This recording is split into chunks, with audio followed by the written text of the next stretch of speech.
मेरा नाम जितेंद्र गौतम है। मैं एक पत्रकार हूँ, यहाँ पर दमोह में पत्रकारिता करता हूँ। 13 तारीख को जिले के पटेरा में तिरंगा यात्रा थी, जहाँ पर हटा विधानसभा क्षेत्र की विधायक माननीय उमा देवी खटीक जी तिरंगा यात्रा में मौजूद थी।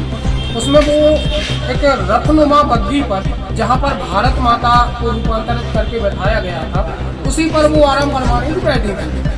मैंने अपने पत्रकारिता के कर्तव्यों का पालन करते हुए मैंने उनकी कवरेज की। उसके बाद में जैसे ही तिरंगा यात्रा चल रही थी, वहाँ पर सैकड़ों लोग मौजूद थे। मैंने उनसे पूछा, उनसे बाइट ली मैंने तिरंगा यात्रा के संबंध में, उन्होंने बाइट भी बताया था। उसके बाद में मैंने उनसे एक सवाल पूछा कि मैडम आप राष्ट्रगीत बता सकती हैं कि आप लगातार पिछले कार्यकाल में शिक्षक भी रही हैं, 2 बार असेंबली में पहले पहुँच चुकी हैं विधायक बन के, और इस बार भी आप विधायक बन के पहुँची हैं। तो उन्होंने पहले तो बोला कि मुझसे संस्कृत में नहीं बनता है। तो चूँकि हमारे देश का राष्ट्रगीत है जो संस्कृत में है, तो उन्होंने बोला कि संस्कृत में नहीं बनता है। उन्होंने बोला हम तो हिंदी में सुना सकते हैं। मैडम हिंदी का राष्ट्रगीत कौन सा है, आप वही सुना दीजिए, हमें तो पता नहीं। उन्होंने हमारा राष्ट्रगान सुनाया, लेकिन वो भी उनने जो है आधा अधूरा सुना, जबकि जो है हमारा राष्ट्रगान है वो 47 से 52 सेकंड की अवधि में पूरा होता है। लेकिन उन्होंने बोला है कि अगर अच्छे से गाएंगे राष्ट्रगान को तो वो 52 मिनट में होता है। तो इन्होंने जो है राष्ट्रगान की रचना का समय भी गलत बताया था। चूँकि मैंने उस दौरान कोई भी इनकी खबर नहीं चलाई, मेरे साथ में वहाँ पर करीब 5 से 7 पत्रकार साथी थे। उन लोगों ने भी उसकी वीडियो बनाई, मेरे पास भी ऑलरेडी उसकी ओरिजिनल वीडियो पड़ी हुई है, काफ़ी अभी भी पड़ी हुई है बाइक की। तो इनकी अन्य पत्रकार साथियों ने जो है खबर चलाई, प्रकाशित की। तो चूँकि एक विधायक है, लंबे अरसे से रही हैं, 15 वर्ष हो गए हैं, तो वो टूल बन गया मामला, तो वो चर्चाओं का विषय भी बन गया। चूँकि मैं भी एक नागरिक हूँ, भारत का नागरिक हूँ, मेरा भी कर्तव्य है, मैं इनसे पूछ सकता हूँ। लेकिन इनने आधा अधूरा सुनाया। तो जैसे ही मीडिया में खबरें प्रकाशित हुई तो इन्हें लगा कि इनकी छवि धूमिल हुई है। तो इन्होंने क्या किया कि 17 जो है इसी 27 तारीख को, 13 तारीख की घटना थी और 27 तारीख को इन्होंने एक अपने लेटर पैड पर, जो इनके विधायक प्रतिनिधि हैं, कथित विधायक प्रतिनिधि है, कई तरीके के भ्रष्टाचार में लिप्त भी हैं वो। अभी उन्होंने एक जो है गाय के बछड़े को टक्कर मार दी थी अवैध खनन करते हुए, भगवती मानव कल्याण संगठनों ने पकड़ा था, जम के हंगामा हुआ था। तो उनके द्वारा और एक करीबी के द्वारा इनने एक जो है शिकायत पत्र लेटर पैड पर पटेरा थाने में दिया और मेरे खिलाफ में SC ST समेत विभिन्न धाराओं में FIR दर्ज करा दी, जो कि पूर्णतः झूठी है, असत्य है। मैंने आज दमोह कलेक्टर, हम पत्रकार साथियों ने मिलकर दमोह कलेक्टर साहब को और दमोह SP साहब को इस मामले में हम लोगों ने आवेदन दिया है कि मामले की SIT बनाकर निष्पक्षता से जांच की जाए। भाई मैं कहना चाहता हूँ कि यह लोकतंत्र है क्या?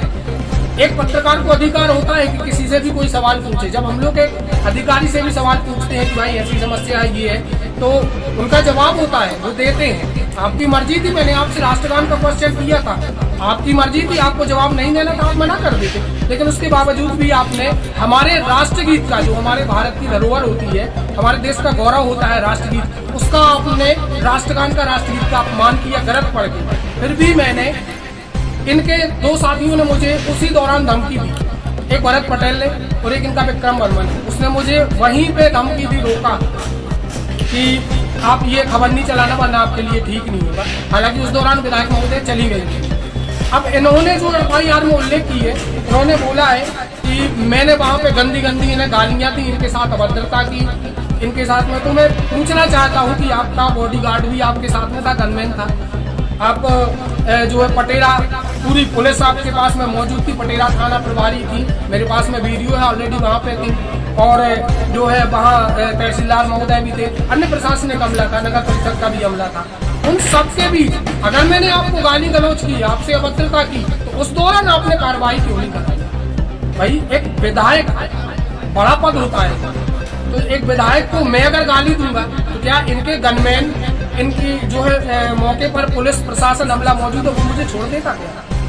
उसी दौरान मुझे अरेस्ट कर लेते, उस पर कार्रवाई कर सकते थे।